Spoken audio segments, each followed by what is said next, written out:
O JMTV Primeira Edição dá início hoje à rodada de entrevistas com candidatos ao governo do Maranhão.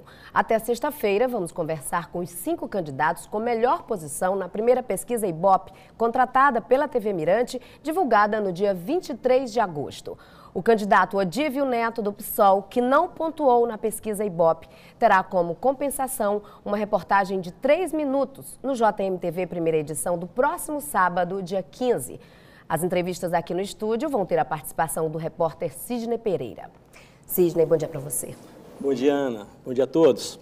A ordem das entrevistas foi definida em sorteio na presença de assessores dos candidatos. Vamos começar com Roberto Rocha, do PSDB. Amanhã será a vez de Flávio Dino, do PCdoB. Na quarta-feira, Maura Jorge, do PSL. Na quinta-feira, Rosiana Sarney, do MDB. E na sexta-feira, Ramon Zapata, do PSTU.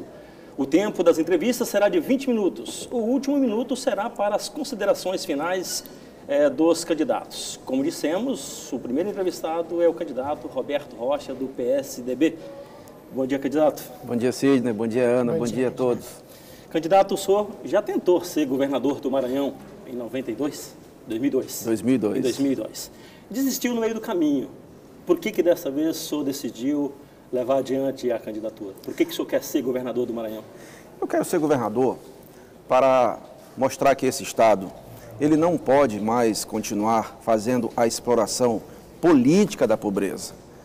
Nós temos que dar lugar à exploração econômica da riqueza, Sidney. O Maranhão não é um Estado pobre. Ao contrário, o Maranhão é muito rico. Eu conheço a grande maioria dos estados brasileiros, não conheço nenhum que tenha um potencial em riquezas naturais maior que o nosso estado do Maranhão. E não é admissível que esse estado tenha uma classe política tão forte em Brasília, tenha tanta riqueza natural e tenha o povo mais pobre vivendo em cima. É exatamente para poder colocar a experiência de vários mandatos de deputado, a experiência de quem tem uma relação muito boa com Brasília, a serviço do governo do estado, para o Maranhão ter a oportunidade de dividir essa riqueza com o seu povo. Agora, candidato, o senhor buscou alianças com o PMN, que teve muitas complicações com a Operação Lava Jato. Um aliado seu é o Valdir Maranhão, que também passou por uma situação muito constrangedora quando tentou anular o impeachment da presidente Dilma. Vale qualquer coisa para chegar ao Palácio dos Leões, candidato? Não, eu acho que em todos os partidos tem gente boa e tem gente que pode ter algum tipo de dificuldade na sua vida. Não necessariamente um processo penal, mas algum tipo de denúncia. É preciso separar o joio do trigo. A gente quer governar com os melhores de cada partido. O PSDB é um partido que honra a vida nacional. Tem excelentes quadros no Brasil e no Maranhão. E eu quero fazer do melhor momento da política, que é entre a proclamação do resultado e a posse, o momento também mais desafiador, eu quero fazer com que, aquele momento, a gente possa escolher os melhores para governar esse estado, Sidney. Candidato, o senhor vem de uma das regiões mais ricas, a região mais rica do estado, a cidade que ajuda a aumentar o PIB do Brasil. Mas todos os dias, praticamente, a gente mostra aqui que essa região tem problemas graves. A cidade de Balsas tem problemas de infraestrutura gravíssimos. A sua família é de lá, o seu pai já foi de governador. Como é que o senhor pretende, por exemplo, que plano o senhor tem para essa região do sul do estado? De fato, Balsas é a única matriz econômica que a gente tem nesse estado. E eu, com muito orgulho, digo que essa matriz econômica, que ajuda hoje a economia do Maranhão e do Brasil, foi fruto de uma visão inovadora, arrojada do sertanejo Luiz Rocha, quando chegou ao governo há 40 anos atrás. Agora, é preciso compreender que cada um tem o seu tempo. Hoje, Balsas produz já uma quantidade grande de grãos. E não só Balsas, ele está indo para o estado todo. E é inadmissível que esse grão, na forma primária, vegetal, ele saia in natura pelo Porto do Itaqui e não deixa no Maranhão nem sequer ICMS, porque é isento pela Lei Candir. Da mesma forma que acontece com minério e alumina. Nosso desafio é transformar o vegetal em proteína animal, gerar cadeia produtiva, não falar apenas de números, de estatística, mas falar de gente, de povo, pessoas, para serem incluídas. É por isso que o maranhense, ele tem que ir embora para outros estados. Ou seja, o Maranhão tem que produzir frango, peixe, suíno, caprino, ovino, melhorar a bacia leiteira para poder implantar laticínios. Esse que tem que ser o desafio. Pegar a soja, o milho, o milheto, o sorgo e transformar em ração animal, por um lado, e por outro lado, óleo vegetal, que é o óleo comestível. Candidato, agora há uma contradição em Balsas. Balsas tem um dos maiores PIBs do Maranhão, é o quinto maior PIB do Maranhão, mas também está entre os menores índices de desenvolvimento humano do Brasil. O que houve? Por que a gente não foi capaz de corrigir isso?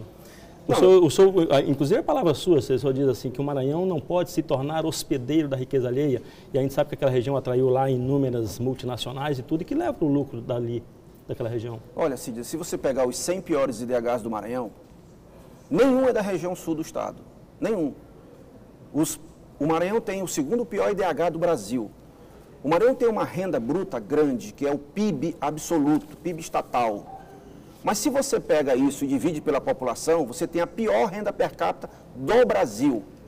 Aquela região, embora monocultura, embora seja atividade primária, mas ela produz. O que esse Estado precisa? Como que se emancipa um ser humano, uma pessoa? Produção e conhecimento. Nós temos que fazer esse Estado produzir. Quando eu falo de aposentar a exploração política da pobreza e dar lugar à exploração econômica da riqueza, é porque o Estado do Maranhão tem muito potencial. Qual é o seu plano, candidato? Nós temos, no nosso plano de governo, dois eixos fundamentais, Ana. Preparar o Maranhão e preparar os maranhenses. O que é preparar o Maranhão? É dotar o Estado de condições infraestruturais para fazer a exploração econômica da riqueza. E preparar os maranhenses é dotar as pessoas com conhecimento, dando capacitação técnica, profissional, educação, saúde, segurança, enfim. Nós temos que fazer o povo, o cidadão maranhense, ser sócio dessa riqueza. Vocês já pararam para ver quantos bilhões de reais passam permanentemente pelo território maranhense e vai na forma de soja, de minério, de alumina, porque nem alumínio produz mais. Por que não produz mais alumínio?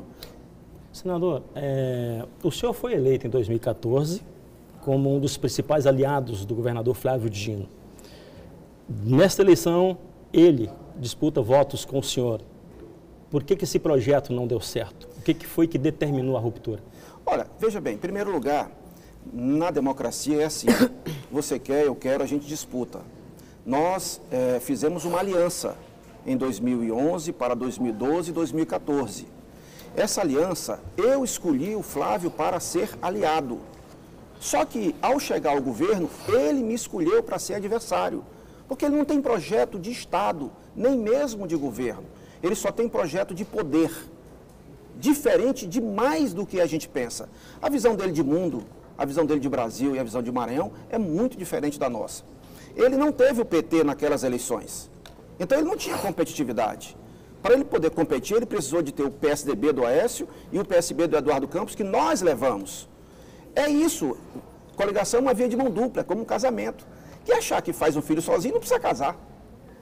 O senhor, em 2015, chegou a propor no Senado que fossem criadas varas especiais para julgamento de políticos. O senhor tentou sabotar a PEC do foro? Pelo contrário, muito pelo contrário. Nós apresentamos uma proposta para que acabe com o foro especial, que é o foro extraordinário, e remeta para primeiro grau esses julgamentos. Só que a taxa de engarrafamento na primeira instância estadual, Sidney, ela beira os 90%. Então, na verdade, você não está interessado em acabar com o foro, você quer acabar com a impunidade. E por que os políticos teriam que ter esse privilégio? Não é privilégio nenhum. Na medida em que você tem uma vara especializada para julgar casos de cada um dos TRF, tem 5 TRF. Então, o TRF1 teria um juiz especializado que ia cuidar desses assuntos. Então, tanto faz o sujeito ser detentor de mandato ou não, ele continuaria sendo julgado lá. Diferente de hoje, que ele vai lá para a primeira instância e é jogado para as calendas gregas o processo dele. Ou seja, nós queremos dar ao Brasil apenas condição para que não haja mais impunidade. Essa que foi a virtude do nosso projeto. E isso é tão correto que até hoje está na Câmara. Nunca passou. Candidato, o que o senhor pretende fazer para viabilizar esse desenvolvimento que o senhor fala tanto, fala no seu programa eleitoral, fala na TV? O que o senhor pretende viabilizar? O Maranhão tem malha fiscal para isso? Nós temos recursos para todos esses desenvolvimentos que o senhor propõe? Não, Ana, olha, veja, de onde é que vem o dinheiro do governo? O dinheiro do governo vem da atividade econômica, das pessoas físicas e jurídicas. Quanto mais tem atividade econômica, mais o governo tem dinheiro para investir em obras fundamentais como saúde, educação e segurança. O que acontece com o Maranhão? De 3 anos para cá, o PIB do Maranhão caiu, a renda do Maranhão caiu. Restou ao governador fazer o quê? Aumentar imposto e pedir mais dinheiro emprestado. Quando isso também acabou, restou a ele só um caminho.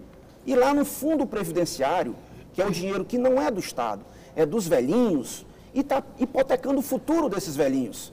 Ele saqueou o dinheiro da Previdência. Ou seja, se o Maranhão não tiver capacidade de investir, investimento público e investimento privado, o Maranhão não sai desse atoleiro. Compreende? Não sai desse atoleiro. E para investir, há que ter confiança, segurança. Eu pergunto a você, se você ganhasse hoje na Mega Sena, você teria coragem de investir seu dinheiro na Venezuela ou na Coreia do Norte? Agora, candidato, o senhor propõe, quer estimular, diz que se for eleito vai estimular o processo de industrialização. E propõe, inclusive, a criação de uma zona de exportação na região metropolitana de São Luís.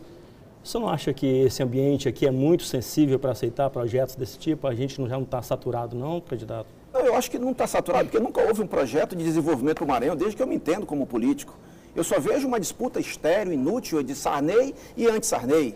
Ou seja, a nossa proposta é apresentar um projeto de desenvolvimento. É discutir as razões pelas quais o maranhense sequer consegue emprego da sua própria riqueza natural. O projeto da Zona de Exportação do Maranhão é um projeto inovador, criativo, cujo relator no Senado foi o senador Lobão. Ou seja, o projeto aprovado por todos os senadores, exceto um, que foi um senador do PCdoB. O único senador do PCdoB votou contra o projeto mais importante para desenvolver a economia do Estado. E como é que o senhor pretende, nesse ambiente de ilha, de manguezais devastados, controlar, por exemplo, monitorar padrões ambientais? Olha, é óbvio que nosso plano contempla, inclusive, fazer o plano diretor portuário. Nós temos que melhorar o nosso baldrame jurídico. São Luís, gente, tem um plano diretor que é de 2006, tem uma lei de uso e ocupação do solo que é de 92. Por quê? Porque o Maranhão não está criando um ambiente favorável a negócios, porque o comunismo é contra o capital privado, é contra a livre iniciativa. E não existe segurança jurídica sem 3 coisas: sem liberdade econômica, sem democracia e sem marco regulatório. O que acontece hoje é que os empreendedores estão correndo do Maranhão, os distritos industriais estão todos fechados. E é preciso retomar o desenvolvimento econômico para que o Estado possa gerar renda por um lado, dinheiro para o governo investir e emprego por outro. Nesse programa, nesse caderno de boas ideias que o senhor apresenta agora na sua campanha como candidato, o senhor diz que vai aumentar, que vai ampliar o número de centros de hemodiálise. Onde seriam implantados e por que há essa necessidade? Olha, eu vivo esse dilema pessoal. Eu perdi meu pai com uma doença renal crônica e que passou muito tempo fazendo hemodiálise. Meu irmão mais velho, meu querido irmão, ele faz hemodiálise dia sim e dia não. O meu filho, de apenas 27 anos, recentemente, teve que extrair um rim. De tal modo que eu sou muito sensível a essa questão. A humanidade desenvolveu muito na medicina, mas na questão da hemodiálise, do tratamento renal, ainda precisa evoluir muito. Você não imagina o calor da cidade de Balsas, no verão, e a pessoa ter que sair para Imperatriz para fazer hemodiálise. Isso é uma condenação. Porque se meu pai, que tinha avião, ele fazia isso com muito esforço, você imagina um cidadão pobre, um cidadão comum. Então, é necessário dar condição aos maranhenses para que ele tenha esse tratamento. Onde seriam implantados? E nas diversas regiões do Maranhão. Eu acabei de falar de Balsas, que não tem. Vai ter agora porque é fruto de emenda parlamentar do senador Roberto Rocha. Desculpa, Ana, por favor. Candidato, vamos falar um pouquinho das estradas? Porque quando a gente sai daqui, seja pela 316 ou aqui pelo outro lado aqui do entroncamento, porque a gente chega no Piauí, é uma maravilha. Mas aqui a gente tem um problema que se perdura, anos e anos. Tivemos aqui a BR-135, porque parece até que a nossa bancada federal não atuou, porque nós ficamos anos, e quando inauguramos foram apenas alguns quilômetros. Como é que o senhor pretende viabilizar isso aí? A MA 006, senador, que é o principal eixo de escoamento da produção agrícola da sua região. A pior do país. Exato, saiu no Fantástico. A pior do Brasil. A terceira pior do país. Olha, Ana, o Maranhão é uma plataforma inclinada no sentido sul-norte. A parte sul é a parte mais alta. Então é evidente que se chama Baixada Maranhense porque, de fato, 12 bacias hidrográficas com 5.000 quilômetros de rios perenes, eles correm para o mar. Daí a razão da cor da nossa água, influência dos rios e dos mangues. O inimigo do asfalto é água, é o que mais tem o Maranhão, que está numa faixa de transição entre o semiúmido e o semiárido. Então é necessário ter comprometimento com uma qualidade melhor do nosso pavimento. Infelizmente, campanha no Maranhão é no verão. E aí é normal, é comum, infelizmente, que se faça asfaltamento da pior espécie apenas em época de campanha. Nós queremos oferecer, especialmente do meio do Maranhão para cima, onde a malha é muito pior. Observe que o asfalto do meio para cima é muito pior do que do meio para baixo. Qual é hoje a rodovia federal melhor que tem no Maranhão? A BR-230, que vai a Balsas, que é a que mais tem carga. Claro que tem a manutenção com a preocupação do senador Roberto Rocha, mas é também por causa do relevo, compreende? E a MA 006, uma estrada importantíssima para o Maranhão, Sidney, que é a Transmaranhão... Como o senador não deu para ajudar, não, candidato? Mas é uma estrada estadual. Não se pode colocar recursos da União numa estrada estadual, é proibido. Mas e o argumento, o poder de pressão, de cobrança? Sim, mas cobrar o governo do Estado. Mas o dinheiro que era para fazer essas obras de infraestrutura, para proporcionar o desenvolvimento, o governador resolveu fazer rua. Rua com dinheiro emprestado do BNDES. Ou seja, nós temos um projeto para a MA 006, que é federalizar a MA 006, de Alto Parnaíba, Tasso Fragoso, Balsas, vindo até São Luís.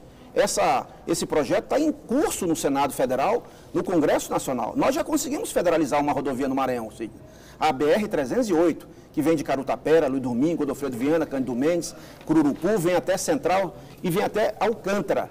Nós vamos também federalizar a MA 006. Aliás, o senhor fala em Alcântara, a gente lembra que no seu programa, o senhor fala que vai convocar para combater pobreza, para erradicar a pobreza no Maranhão, buscar a participação da iniciativa privada e acha que, inclusive, a base de Alcântara pode participar disso. Eu gostaria que o senhor comentasse, eu não entendi de que modo. Veja bem, nós temos dois grandes ativos extraordinários, poucos lugares no planeta têm isso, absolutamente inexplorados.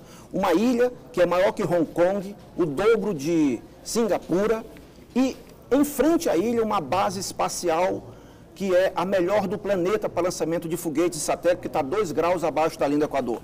O município de Alcântara tem 1.470 km², maior que a ilha de São Luís. O que não falta é terra para fazer atividade econômica com aqueles que são nativos e que moram naquele município desde sempre. Ou seja, o que depende do Maranhão é fazer a exploração econômica correta.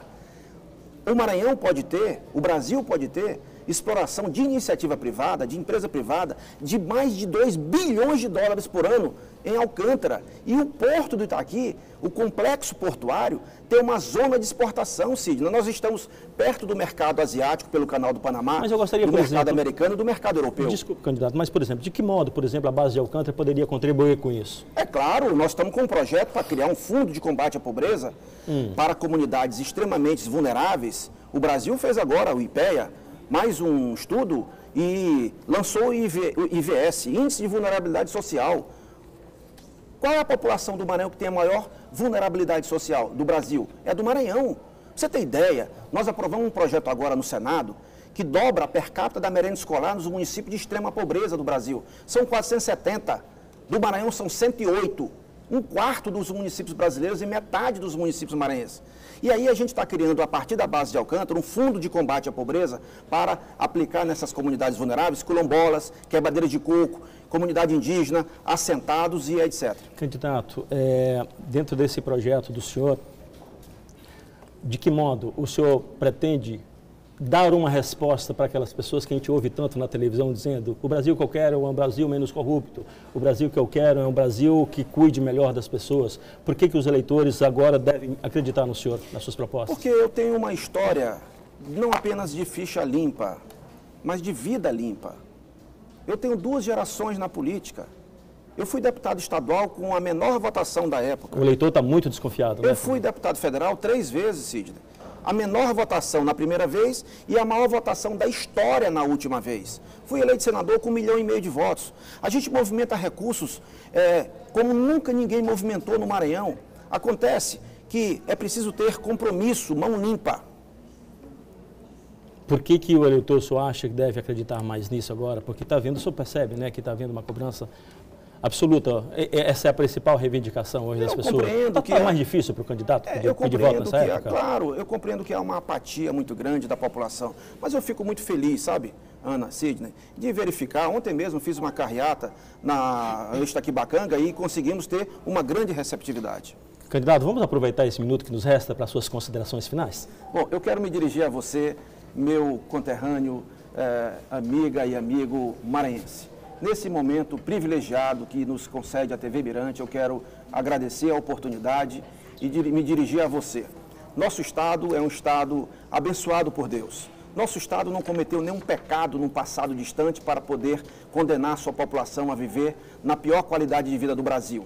Eu sou político com muito orgulho do meu Estado, exerço o mandato de senador com muita honra e exerço com muito zelo.